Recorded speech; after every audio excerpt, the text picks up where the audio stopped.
Hi. She's nervous because of the fact that she's was a little late on getting lunch and stuff like that. But then again, it just got to the house a couple minutes ago, so it's all fair and stuff like that. So, hello out there, world. Once again, it is Tuesday, March 24th, 2020.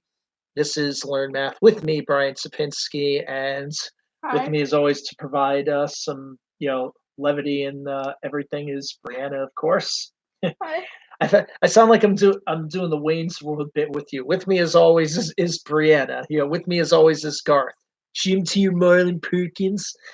So it's before your time. Don't ask. The older people in the crowd will know better and stuff like that.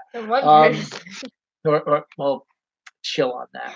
Okay. Anyway, you guys know how this works, or hopefully you should. The whole idea here, for your distance learning topics, we want to give you a chance to submit your questions about any topics you wish in relation to whatever math you or your kids are working on. So if you have a topic you want to submit here, please use the live chat, depending on how you have your YouTube window set up in the either on the side or underneath here. Please submit what topic you'd like me to do some questions with, or you could also send me a direct email at brian.sapinski@gmail.com. If you're not comfortable using the live I'll be chat. keeping an eye on that too as we go throughout the day here with this.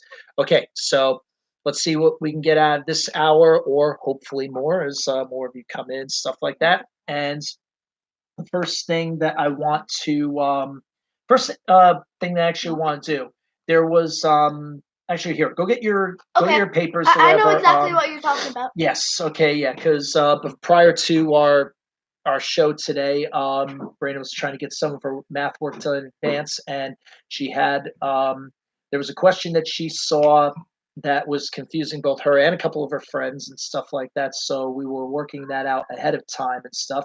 And this is going to be another one of those word problems that is, to be honest with you, again, I was saying to her and her friends that this was the volume of this question was with the way we are with our state testing. I was talking about that yesterday.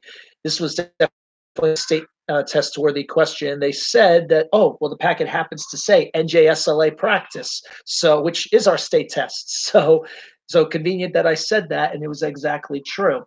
So the question in general, I'll just set up some of the information in advance, had to do with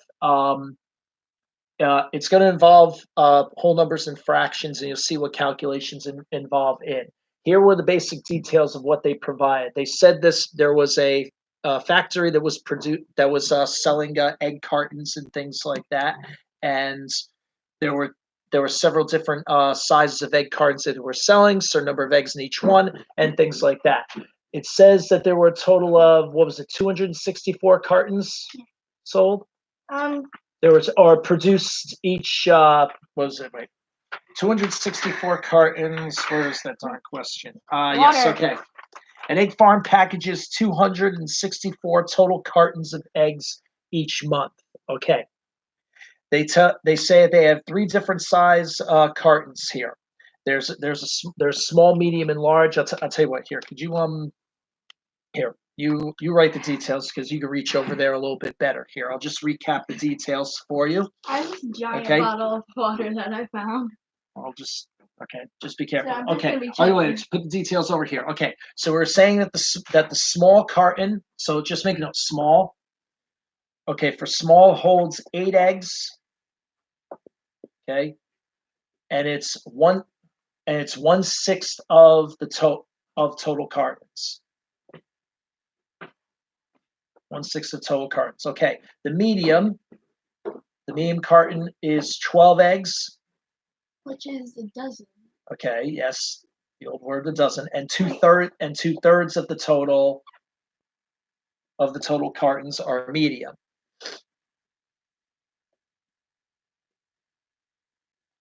And for the large, that holds 18 eggs. And they simply say in the question, the rest are of the total cartons are large, but we'll get that number in just a second.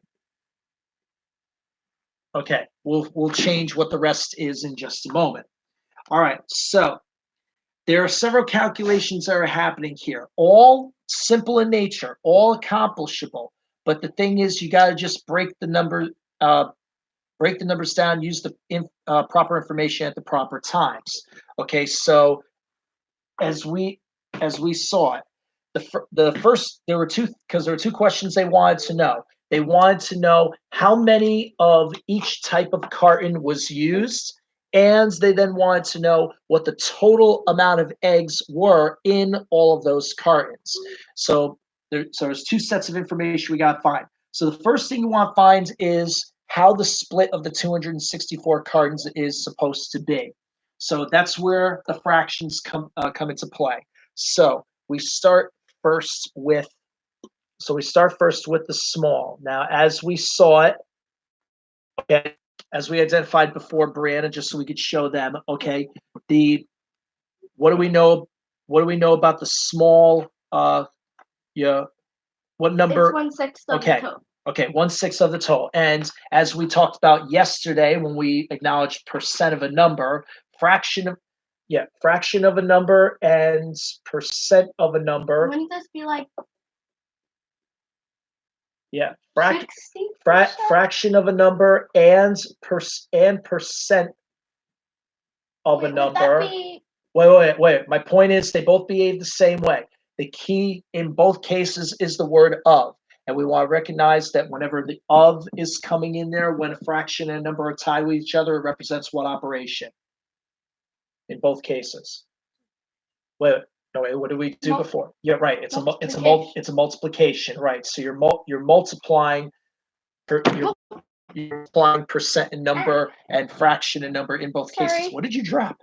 Nothing. I just almost fell off the chair. Move yourself back. Don't lean yourself back like it's that. because I was doing that and then I almost fell. Adjust. Yes. Okay. Please do not take down the set. We've talked about that before. Okay. Park your butt in the center. Anyway, well, yes, multiplication is the key in both cases. So in this case, they're telling us that 1/6 of the 264 cartons is supposed to be small. So we need to do that multiplication first to represent this, to determine exactly how many small cartons we've got. Now, I've told Brianna to do this slowly. She's picking up on remembering to do this, but I will advise you out there the same thing. If you're doing whole number times a fraction, my best advice is this. You want to recognize that the numbers in anytime two numbers are put together in a fraction, they represent the operation of division. So because of that, what you want to make sure that you do is to take these two numbers, okay, and do a division between them first. I always just do it like this. Yeah, divide downward. Okay, here's the thing. You're doing the multiplication first when you do that. And there's nothing wrong with doing that, okay? I just want to point that out. Okay, I know what I'm about to show is different from what you're probably instinctively inclined to do. And that's what we learned in school. No, I understand. Okay. The main reason why I suggest doing the division underneath the fraction first. So when you simplify it, you won't have to worry about it. Well, it's not so much that. It's more a question that after you do the division, you're gonna be left with a smaller number. And the thing is that you're still, whatever you get out of this, you're then going to multiply that quotient up to the numerator that is on top. Okay, so whatever this comes out to, you'll then multiply up to the 1. The whole thing is, with the multiplication, it's going to be a lot easier if you're playing with smaller numbers. Okay, all right. So here, just move your head there. So she did the 264 divided by 6, and she got the 44.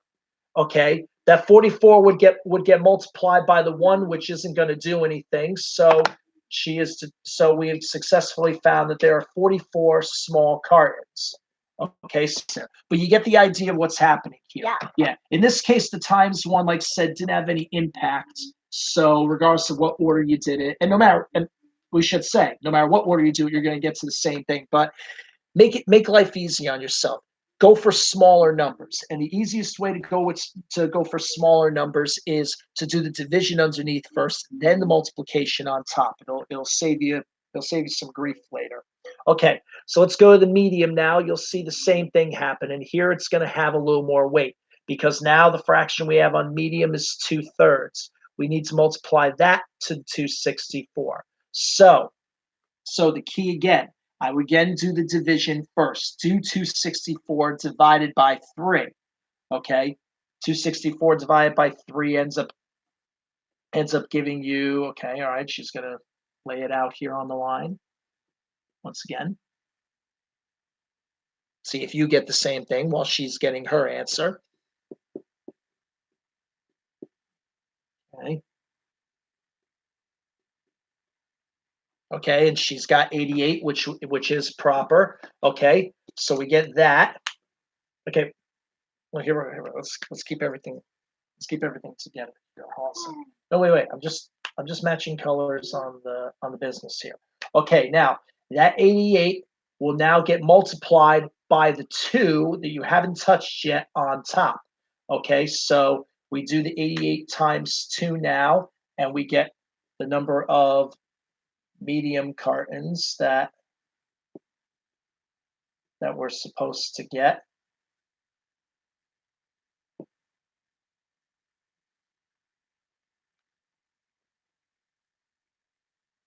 Okay, so we get 176. That takes place right there. Okay, all right. Now here comes the large. Okay, so for the large now we need to know what. Well, here I need that space too. Sorry, Smiley. Okay. That's a little smiley. Well, any of the smileys. Okay, now for the large, here's what we have to do first here. We know once again there's going to be a fraction times 264. They didn't tell us directly what that last fraction was, so we got to find it. We got to find it ourselves. We can do that using the 2 fractions that we got in the first place. So here, let's real quick get that. So we've got 1/6 plus the 2/3, which can also be what do they become? Like, oh no! Get the other. Oh, Give no, the other blue one. That's starting to it's starting to fade. Here, use this one. Use this one. I had 2 solid blues there. Where'd the other one go? I'll figure it out later. I get a feeling somebody two thick ones like that. So the 2/3 becomes what when you use common denominators, right? It becomes 4/6, okay, which gives you a total of 5/6. So here's the thing. If you take 5/6 then off of 1 whole, which would be the same as saying 6/6, okay, again, yes, recognize that that's 1 whole, because that has to represent everything, so what's left? 1/6. 1/6, okay. So that everything, so what's left? 1/6. 1/6, okay. So that 1/6 is what ends up going here. That's how we get the remainder. And the good news is we don't have to. It equals the same thing as the small cartons. Yeah, oh no! Because it's the same fraction, everything. Okay, you tried a little too hard there. Yeah, I did. Okay. Well, all right. Well, you know what it says, folks. So we'll just go from there and stuff. Okay. So once again, 44 times 1 inconsequential. So 44 large cartons. Okay. So at this point, you now have the first part of the question answered because you have successfully identified. You've successfully identified how many of each type of carton there is. 44 small, 44 large, and 176 medium. Okay, but we're only partway done with the question because the other thing the problem wants to know is how many total eggs are there in all these cartons. So now this is where.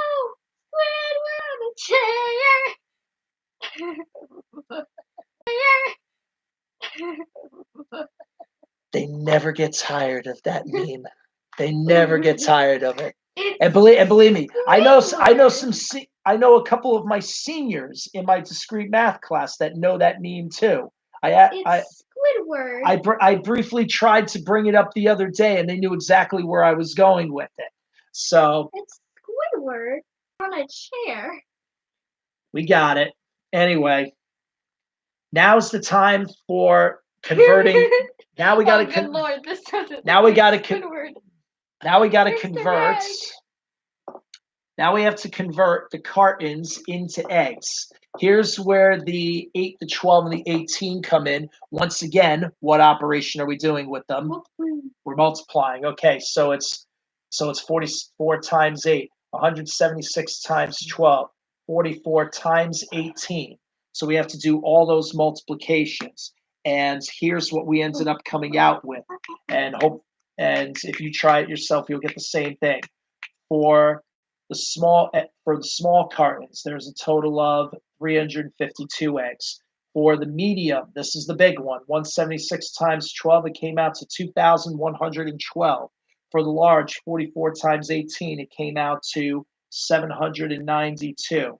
Adding up all those together for the final piece of the response, adding all those up, we get a grand total for the number of eggs. We end up with a final count of 3,256 eggs. Okay, so that's the way that all plays out. But again, like I was saying yesterday, yeah, some of these things in the state testing, there's a lot that they ask you to do in one problem. And I understand, yeah, it could be time consuming, it could be a little daunting and things like that. But no matter what, just break down the problem piece by piece. Just recognize what operations you got to do with what numbers at any given moment. Every individual calculation is simple enough. You can get it done. You got to just be patient with it and pick at it. It'll all make sense in the end when everything is done. I promise you. Okay, so just stick with it. You'll make it count. All right. So that's the story on that detail and things. So hopefully that was good. That was good for you there. Okay. Still waiting for some live submissions there. Again, anybody that's there in the chat room, please feel free to tell us what topic you'd like us to work on and here. Even if you don't need help anything, if you could just put in like some random math problem in there, that'd be good too. Yeah, spit something out. Even if it's something that you were working on previously, even if you've already got it done and you want, and just throw out to us what it was you were let's try that sentence again. What were you doing for the day? Let us know about it, and no, we'll still throw it up there because if anything, we can check your work too. Okay, because hey, we're not afraid about that. That's like not. You could literally. Don't think of it as what are you doing now? What's with the E? I don't know. What am I gonna do with you anyway? See, that's representative of how random it can be. Doesn't have to be quite that random to be algebraic and stuff or whatever the case is. Okay, so don't worry about that. Okay, all right, all right, okay, all right. Well, here, hold that thought. I haven't said. Okay, I've got to be 2 minus 1. Okay, but something as simple like 2 minus 1. You don't have to go that. If you okay, like all right. Okay, I have a challenge for you. Okay. Yes, got a little bit of a test for you. My discrete are going through this same task today or whatever. Okay, wait, save room here because this is gonna take up quite a bit and stuff like that. Okay, we're not gonna literally spell out the whole thing, but I want to just try to get some with you. Okay, here's what I want you to see. Okay, I'm going to make okay, you can see I have 5 points here. Okay, and I am going to try somewhat in vain. I'm going to completely connect all 5 of these points to each other. By completely connect, what I mean is that I'm going to make sure that every point is connected to every point. Oh, look, it's a little star. Something like that. Okay, let me fix this one. This one got away from me here. It's a little star. Kind of, sort of, yes. Okay, all right, but here's what I want you to do, okay? Contains within this, now, to describe this is what's called a complete graph, okay? I call it a complete graph because, like I said, every one of these 5 points is successfully connected to each of the other points in the entire thing. Now, here's what I want you to do, Brianna. Okay, use the black marker for this. I want you now to trace over those, this diagram. No, wait. I want you to do with this thought in mind. I want you to pick a point to start from, and I want you to travel to all of the other 4 points one time and return to the point that you started at. Okay. So, all right. So you're starting out for. Okay. Wait. Just set it up. Go ahead. Okay. So you're doing that. You're doing that. You're doing that. Doing that. Okay. All right. Okay. So that's one way to do it. But now here's what I want you to understand. There are several different ways by which you could still accomplish that same path or whatever. Okay. So here, I'm going to recreate the grid. And all right. Okay, well, here, I'm not going to recreate all the lines here or whatever, because you know where all the lines are.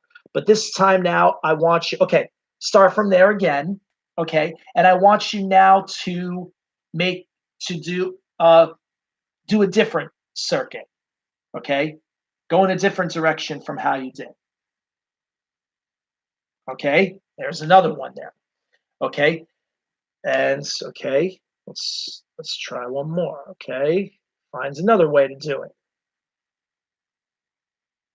Let's see what she comes up with this time. See what you come up with. Okay, you went along the outside. Okay, fair enough there. Okay, let's try. Okay, there's still more, I'll bet. Okay, go ahead.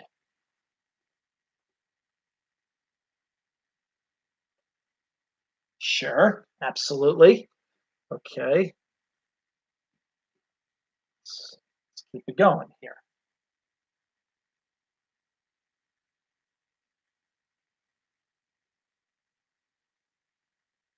All right. Yep.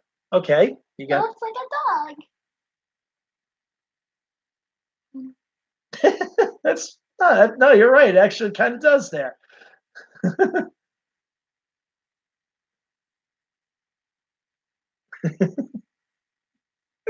Sally. Yeah, Sally. Yes. Sally Pepper, Okay. Sally Pepper.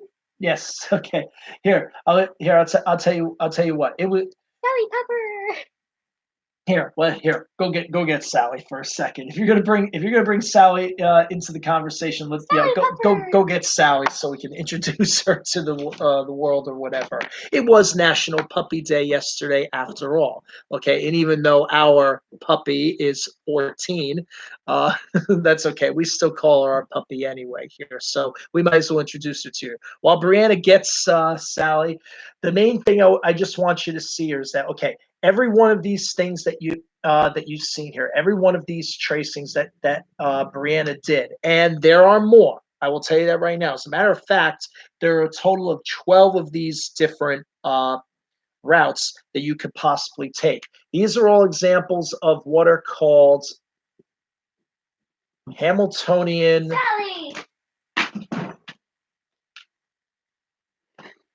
I have Sally. Sally Pepper. Hamiltonian circuits. Okay, yes. And Sally's like, "What are you doing with me? Why are you bringing me into this world?" Okay, there's our Sally. See, look, that's Sally Pepper drawing, and that's Sally. And Sally's like, "Why am I here? What are you doing with me?" Help. So she is very confused, as she is, wants to be and stuff like that. But yes, but this is our Sally. We love her so much. Sally. Okay, yeah, we treat her the bestest every single day. So that's how it goes. Okay, so we've got a real life doggy to go with the diagram doggy that we have there and stuff like that. I bet I could create more. Yes. Well, okay. Well, we're not going to create all the possible drawings here. Okay, here, bring Sally back downstairs so we can. Scree. Okay. I don't know. She's growing up. I'll count this toward your gym requirement, weight training. So just walk slowly, okay? All right, so she brings Sally back downstairs. All right, so as I was saying, all of these are examples of what are known as Hamiltonian circuits. The basic idea behind a Hamiltonian circuit is that for each of the locations, yes, thank you, Joey. Each of the locations that you have to visit, including the first point that you actually start from. You have to visit all of the other locations exactly one time without revisiting. So, and be able to finish right back where it is that you started. That's what constitutes a circuit, being able to finish a route at the same point that you start from. Okay, so understand there are circuits that exist where you may visit multiple points once. There are circuits that exist that that just visit everything once, which are the main goal of what we're trying to accomplish, and so on and so on. But that's the whole principle of a Hamiltonian. So now, as I was saying when you were first going down to get Sally, there's actually, we're not going to find them all right now, but there's actually a total of 12 of these circuits that we could possibly find for these. Okay, all right, fine. We'll do one more, and then but then we got to move on because I want to leave some of this as a mystery for our home audience. Look and stuff what Mom like that. said. Yes, I see. Yeah, I thought we love Mom was Sally. typing. Yes. I figured as much. Okay, yes, we love Sally. All right. Okay, real quick. Give me one more. Give me one more possible circuit. Okay, we'll move on. We'll leave the other 6 a mystery to our audience for you guys to try at home. So, okay, I'll take a look at what you've done because yeah. So you know where you can't go. So, no, hold on. Yeah, what you've got so far is good. Okay, but recognize. There you go. Yes, that would be it. Okay, and now you got Sally Dog. Now you got Sally Dog facing the other way. So, yeah, and you may see that some of these patterns might be, in a sense, rotations of other circuits that we already have pre-existing. Or so, yeah, because like you can see, like for instance, if you look at if you look at the connections. Now we've gone from Sally to Izzy, and no, do not get the fish tank. Besides, I have to. A, too heavy. B, I gotta clean the water after this. Will you get that out of here? And also, why can't I get the troll faces? No troll face. No, come on. And B, I'm too scared to take that thing because I'm. Yeah, but even if you weren't, wait, I'm gonna make. Yeah, but even if you weren't, I wouldn't let you anyway because I gotta clean the tank after the show anyway and stuff like that. Okay, Joy, bring this back downstairs. Okay, this is not the time for that. Okay, here, go. So you got that. Okay. They say, oh my God. Okay, just right. I understand. Okay, right. Another time. Okay. But you could see, like, already, for instance, like how these two are kind of rotations from each other because of like this triangular piece. In this one, you have the triangular piece at this corner. Another one, this small triangular piece is at that corner. You may be able to make similar. Mr. Fishy, but he's Mr. Fishy, but he's swimming. Very good. Yeah, you may be able to make similar ones to these if you have this little triangle piece at each of the other intersections. Bless you. Same kind of thing here. If you look at these two, these are kind of rotations of each other because you've got the triangular piece is connecting with these two, and over here it's connecting with these two. You might be able to make the other connections going around as well. So that may help you guys if you're trying to figure out the remaining routes or Hamiltonian circuits yourself. You might be able to use that to your advantage to come up with the other, to come up with the other 6 that belong to us. Because I said there were 12 total. We got 6 up here. I'll leave it up to you guys to try to find the other 6. Practice on your own and have some fun with it or whatever.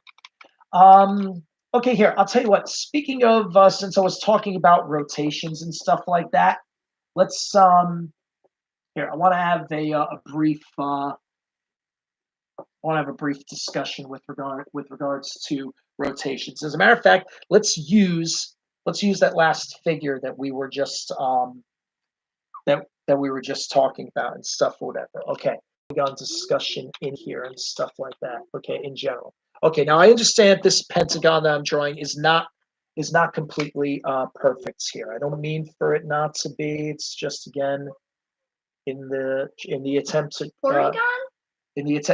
Polygon. I'm trying to draw Polygon, but it's going horribly wrong. Yes, that is nowhere close to what Polygon is supposed to look like. Like, it's like, I can do like, it goes like something like, it's Polygon too. Even then, not quite. That's. Oh yeah, it has a beak. You're just looking at me like, boy. You're good with the artwork, but you need practice on them. No, it's because I don't exactly remember what they look like. All right, we'll talk about that later. Okay, I want to have a little bit of Polygon discussion here while we are waiting for some people to chime in with some topics here. No, some people to show up. Currently, I can see that. Anyway, okay, let's get into the thing. All right, first thing I just want to acknowledge. Okay, all right. Again, the main reason why, first, to just in general define the existence of a polygon. Okay, you want to understand that a polygon, it's a closed figure. Okay, like this is. Same thing with like a triangle or square or rectangle or any sort of thing like that. No. The reason why a circle would not be called a polygon is that all parts of the polygon, it consists of straight edges, line segments. There are no curves in a polygon at all. So would this? Go ahead. Be counted as a polygon? As long as there are no curved edges or whatever, then so like it if counts. It wasn't like. Yeah, that would not be a polygon. Nope. No polygon there. Okay. Yes, exactly.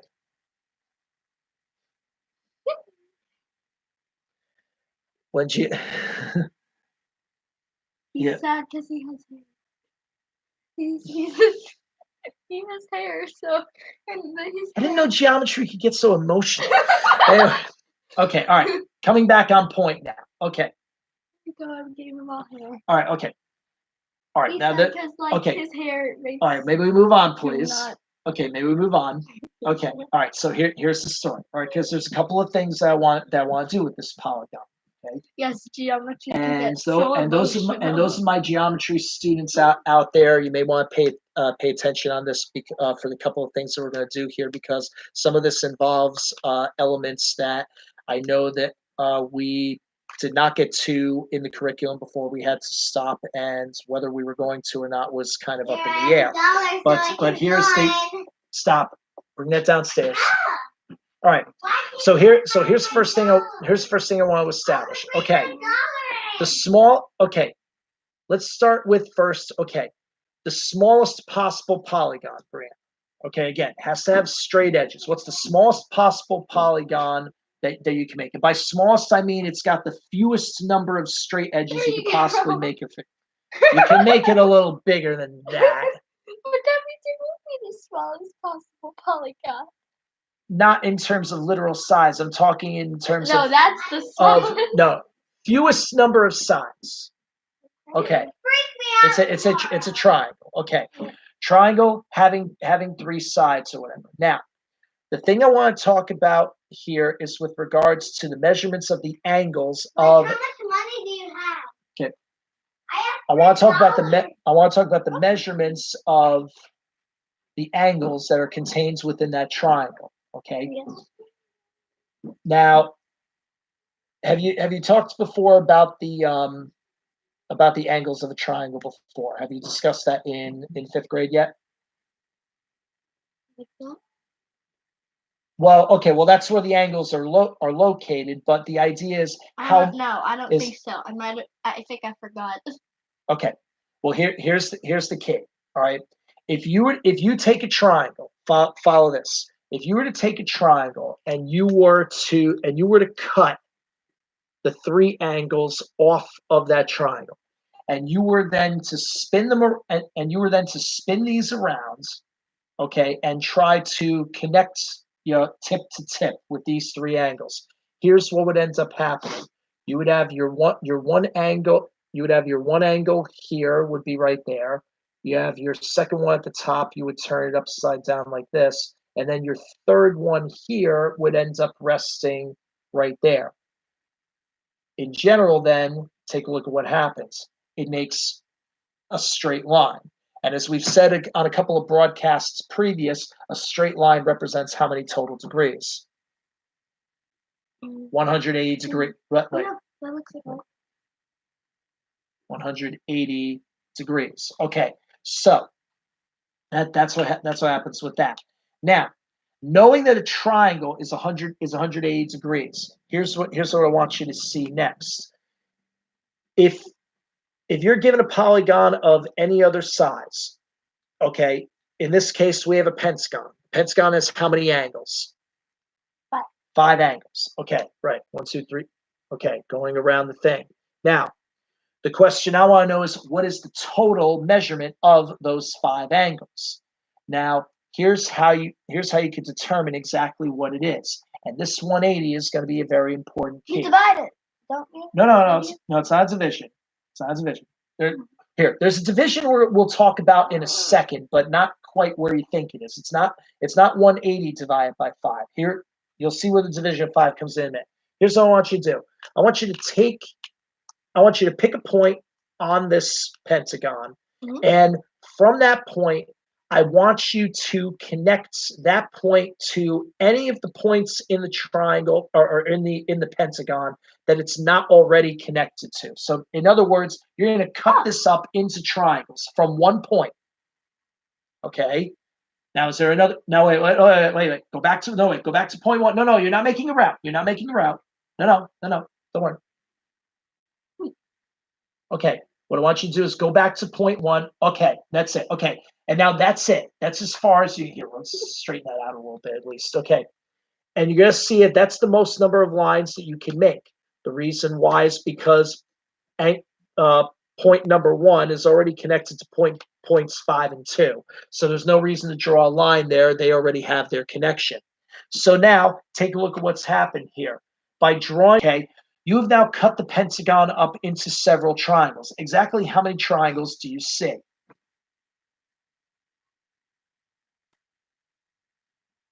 1, 2, and 3. Okay, yes, you have 1 here, 2 there, and 3 there in the middle. So you have that there are now 3 triangles in this picture. Okay. Wait a second. Okay, now again. Well, okay, hold on. I'm just saying, give me a second here, and I'll talk with you about it. Now, again, here's the thing. How many? Now, we just got done saying a minute ago, okay, that when you have a triangle, how many total degrees does a triangle have? We just got done saying a minute ago. Okay, so that's the thing. 180 degrees in a triangle. If you now take that and you have 3 triangles, so how much would the sum of angles in a pentagon ends up being?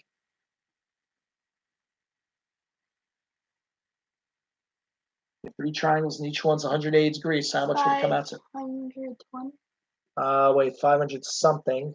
It's not 520. Oh, 540. Okay, 540 degrees is how much the sum of the angles in the pentagon has. And here's what you're going to end up finding. Here's what you're going to end up seeing.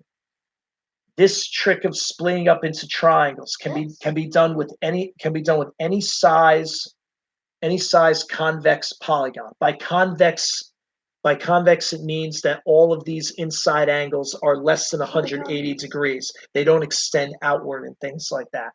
But there's a trick that you'll run into no matter what size the polygon. There's a trick you're going to run into that will indicate how many triangles you'll end up with. Because, like I said, in the case of a pentagon, you end up with 3 triangles. If you try to cut up a square, how many triangles can you cut a square up into? Or a rectangle? 2. Okay, you cut it into 2 like that. Like okay. Because if you like I said, yeah. It has 4 sides, 2 triangles. Okay. What if the convex polygon has 6 sides? How many triangles you gonna be able to cut that up into?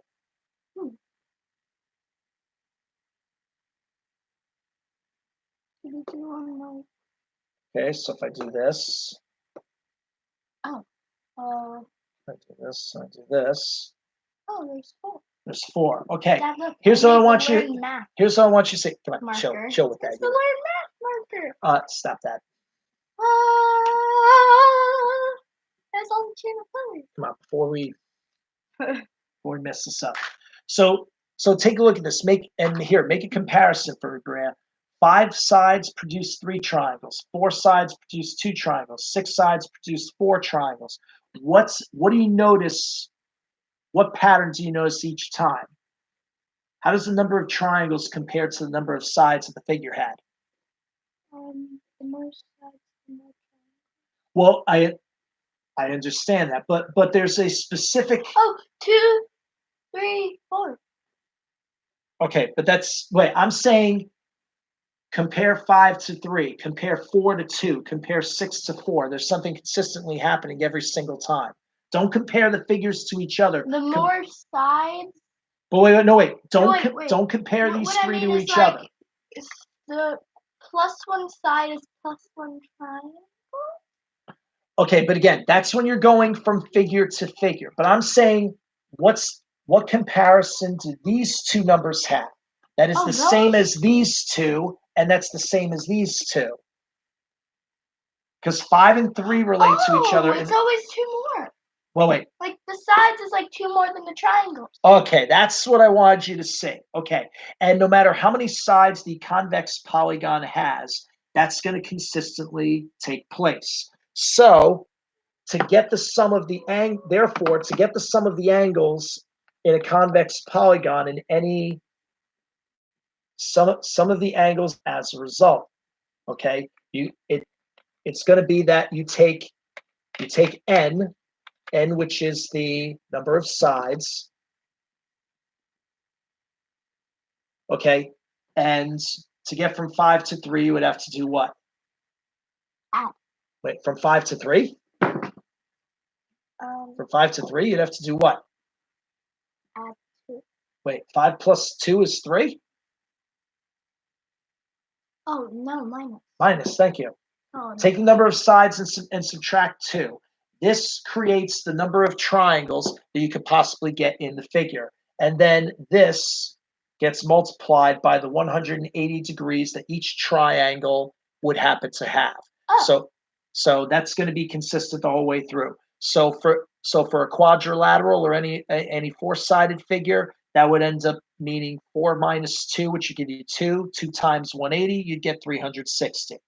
And for the hexagon, you had 6. We said 6 minus 2 would give you 4. Real quick, do 4 times 180 real fast. I'll clear the space here or whatever. Okay.